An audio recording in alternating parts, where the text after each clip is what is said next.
Hi kids, today we are going to learn about solar eclipse मतलब सूरज ग्रहण। सूरज ग्रहण क्या होता है, सोलर इक्लिप्स कैसे लगता है और किस तरह होता है। ठीक है, लॉन्गेस्ट सोलर इक्लिप्स जो हुआ था वो 6 मिनट्स एंड 38 सेकेंड्स का था, जो कि 2 जून 2008 में हुआ था।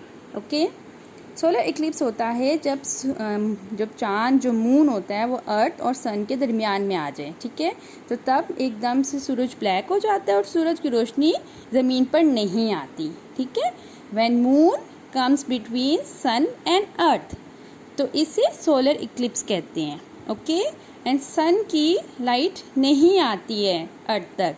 ओके, तो आज हमने क्या सीखा है, solar eclipse and longest solar eclipse. Okay, this is called suraj grahan solar eclipse. Thank you for watching my channel. Take care kids, bye bye. And last में सोलर इक्लिप्स देख के मुझे बताइएगा। Okay, take care.